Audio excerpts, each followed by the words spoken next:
Déjà menacés par l'effondrement des colonies d'abeilles, les apiculteurs français sont désormais confrontés à des vols de plus en plus conséquents, commis par d'autres apiculteurs. Depuis la route qui se faufile de la zone commerciale de Montélimar, Drôme, vers le sud-est, avant de plonger dans les bois, les alignements de petits cubes colorés, autour desquels s'affairent les abeilles de Pascal Thierry, sont invisibles.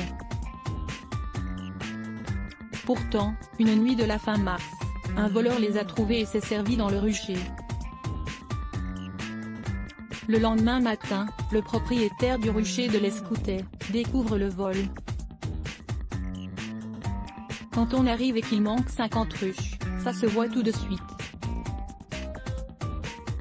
Pascal Thierry à France Info. Je me suis trouvé bête, se souvient l'imposant quinquagénaire, perché sur une chaise haute, dans son laboratoire. 50 ruches, ces 50 reines et à la louche 1 million d'abeilles à ce moment de l'année, détaillait-il. Pascal Thierry produit peu de miel, juste pour tester les essais. Et pour la petite boutique où son épouse accueille les clients. Il est surtout éleveur de reines et d'essais, qu'il vend à d'autres apiculteurs, ou dont il propose les services de pollinisation pour les vergers, acacias, châtaigniers et lavandes de la région. Il estime le dommage causé par le vol à 10 000 €. C'était à la fin de l'hiver, on avait commencé à soigner les essais, qui étaient prêts pour démarrer la saison, raconte l'apiculteur. Pascal Thierry, apiculteur à Montélimar, dans l'un de ses ruchers, le 5 juin 2018. Camille Caldini France Info, le vol, c'est avec la mortalité, due aux pesticides notamment, l'autre fléau de l'apiculture, selon Francis Gruzel, président du syndicat local L'Abeille Ardéchoise. Il n'existe aucune statistique officielle, mais les vols seraient de plus en plus fréquents. Et plus important, selon Franck Alétru, président du syndicat national de l'apiculture, SNA. Avant, c'était rare. C'était 2 ou 3 ruches. À présent, ce sont parfois des dizaines de ruches qui disparaissent. Franck Alétru à France Info. Il ne faut pas se leurrer, ce sont des apiculteurs qui volent d'autres apiculteurs, explique Pierre Grand. C'est ça qui est moche, déplore-t-il. Marié à une apicultrice du Tarn, il a créé le site volderuche.com, qui permet aux apiculteurs de signaler, sur une carte collaborative, le lieu d'un vol, le nombre de ruches disparues, la date et autres détails. Pas besoin de chercher très loin, les voleurs s'en prennent à des ruchers de leur département ou des régions voisines. Si certains accusent des bandes organisées, qui partent vers les pays de l'Est, tous les spécialistes contactés par France Info rejettent cette piste. C'est complètement démago, conteste Gilles Agneau, président de l'Union nationale de l'apiculture française, UNAF. Dans les pays de l'Est, les abeilles se portent mieux qu'ici, le matériel est de bonne qualité,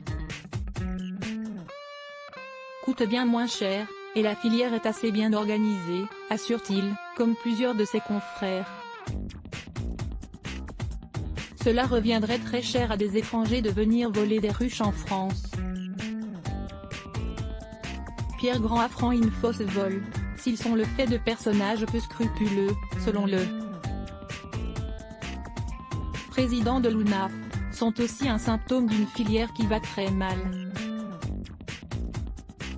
Je n'excuse rien, mais je compare ça à un SDF qui volerait un morceau de pain, nous explique Francis Gruzel. Cette filière n'est pas soutenue, parce que les abeilles ne votent pas et que nous, apiculteurs, ne sommes pas assez nombreux pour peser, analyse-t-il. La France compte moins de 50 000 apiculteurs déclarés à la Direction générale de l'alimentation. Il y a des aides à la reconstruction de cheptels, mais elles arrivent en retard, quand elles arrivent, déplore-t-il encore. L'apiculture souffre aussi de sa désorganisation. C'est un milieu divisé par des querelles de chapelle, selon Pascal Thierry. Il n'y a pas de concurrence entre les apiculteurs français, mais de profondes divergences d'opinion opposent les apiculteurs entre eux, sur des points parfois essentiels, comme les causes de mortalité des abeilles. C'est comme les ostréiculteurs qui retrouvent leur casier pillé, ou des agriculteurs qui se font voler des machines, compare Franck Alétru, du Sénat. En hiver, certains subissent parfois de grosses pertes, et puis les abeilles souffrent et disparaissent. On le sait, alors certains ont la facilité d'aller se servir chez les voisins, explique-t-il. Réchauffement climatique, pesticides et insecticides, maladies comme le varroa et prédateurs déciment les colonies. Se rééquiper coûte de plus en plus cher, une ruche peuplée peut coûter entre 200 et 400 €. En plus, quand on rachète un essaim, il ne produit pas forcément tout de suite, détaille l'apiculteur vendéen. C'est comme si on nous volait des vaches et qu'on ne rachetait que des veaux. Franck Alétru à France-Info c'est ce qui aurait poussé un jeune apiculteur, installé depuis moins de 2 ans, à voler Pascal Thierry. Mais il a été pris la main dans le pot de miel. Comme de plus en plus d'apiculteurs, Pascal Thierry avait piégé quelques ruches, avec un système de GPS, qui se déclenche dès que la ruche bouge. J'ai pu suivre, dès le lendemain, son trajet précis, que les caméras de surveillance de la ville de Montélimar ont permis de confirmer. Devant l'accumulation de preuves, il a fini par avouer, raconte Pascal Thierry. Il a expliqué qu'il avait des commandes qu'il ne pouvait pas honorer, poursuit-il. Contacté par France Info, le suspect, embarrassé, reconnaît le forfait. J'avais déjà perdu environ la moitié de mes abeilles dans l'hiver. Et puis on m'a volé l'équivalent de plusieurs milliers d'euros, et moi je n'étais pas équipé contre ça, explique-t-il. Je ne cherche pas d'excuses, j'ai commis une faute, je le sais, assure le trentenaire. Ce n'est pas glorieux et je sais bien que voler n'est pas la solution, admet-il. J'ai volé parce qu'on m'a volé. Un apiculteur accusé de vol apprend une folle voleur. Sont rarement pris, mais leurs explications sont souvent les mêmes. En 2011, l'un d'eux avait été identifié et condamné à 8 mois de prison avec sursis, à Perpignan, pour avoir dérobé environ 150 ruches à 3 professionnels. Lors du procès, il avait raconté avoir été pris d'un coup de folie, après une année catastrophique. J'étais complètement perdu, je n'arrivais plus à faire face aux traites, je n'ai pas vu d'autre solution que d'aller me servir chez les collègues, avait-il justifié. Une forme de détresse que les victimes ne veulent pas entendre. Pas question de lui faire de cadeaux, s'emporte Marie-France Thierry, qui travaille avec son mari au rucher de l'Escoutet. Ce n'est pas parce qu'on a de la casse qu'on vole les autres, insiste-t-elle. Pour Pascal Thierry, le problème tient d'abord au niveau de formation des apiculteurs. En France, qu'il juge nul, et cela explique beaucoup de choses. Des apiculteurs, même professionnels, ne préparent pas bien l'hivernage, ne savent pas repérer les maladies et donc ne les soignent pas à temps. Il estime aussi que son voleur a vu trop grand. Peu qualifié, il a emprunté de l'argent et investi dans une grosse exploitation de 800 ruches, ça ne pouvait pas marcher, selon lui, qui se vante d'avoir commencé en 1977, avec 3 ruches, en ne dépensant que ce que j'avais en poche. Il faut aussi mettre ça en balance avec le risque encouru, qui est proche de zéro, estime Pascal Thierry. car la majorité des vols ne sont pas déclarés. Peu d'apiculteurs vont porter plainte parce qu'ils se disent que ça ne sert à rien, estime Gilles Lagneau. Cela m'était déjà arrivé, pour quelques ruches, et en général, l'enquête, quand elle a lieu, ne mène nulle part, affirme Pascal Thierry. Et même en cas de plainte, comment retrouver les voleurs? Les apiculteurs posent souvent leurs ruches long de chemin, pour pouvoir garer leurs véhicules et les déplacer facilement. Du coup, c'est facile aussi pour les voleurs, complète Pierre Grand. Un petit repérage sur Google Maps, un éventuel aller-retour sur les lieux, et en 10 minutes, un gars motivé peut charger 50 ruchettes, facilement, selon Pascal Thierry. Le vol le plus spectaculaire dont il a entendu parler, c'est le mec qui n'a même pas besoin de se déplacer, se souvient-il.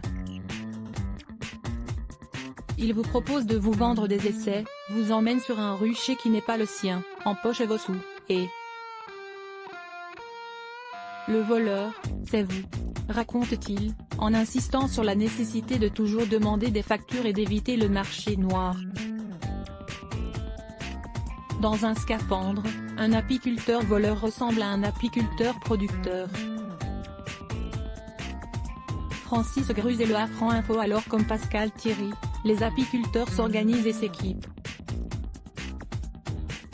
On ne peut pas dormir sur place, mais dans certains pays, ça se fait, selon lui. Puces GPS et caméras infrarouges fleurissent dans les ruchers. Et les boîtes sont marquées de symboles qu'on est les seuls à pouvoir expliquer.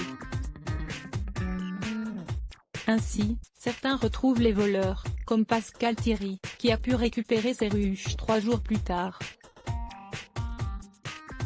Mais il y avait des dégâts, les toits des ruches s'étaient envolés en route, et quand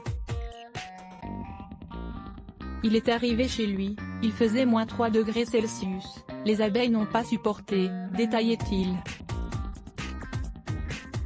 Plusieurs des apiculteurs contactés redoutent que des gens se fassent justice eux-mêmes et que ça se termine en coup de fusil. Il paraît que dans le sud-ouest, des apiculteurs ont jeté un type à l'arrière d'un camion et l'ont enfermé avec une ruche. Il a dû passer un mauvais moment, raconte Pascal Thierry, pas sûr lui-même de devoir croire à cette histoire. On veut éviter ça, alors les responsables des syndicats essaient d'inciter les victimes de vol à toujours déposer plainte. Le SNA va se porter partie civile, dans l'affaire qui oppose Pascal Thierry à son voleur. Compte tenu de l'ampleur qu'est en train de prendre cette forme de délinquance, alors qu'on a déjà fort à faire pour maintenir nos cheptels, il faut faire un exemple, explique Franck Alétru. Le suspect comparaîtra en novembre au tribunal de Valence, dans une procédure de reconnaissance préalable de culpabilité, plus rapide qu'un procès.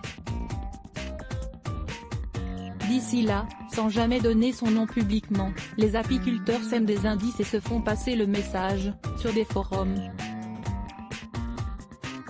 spécialisés et les réseaux sociaux.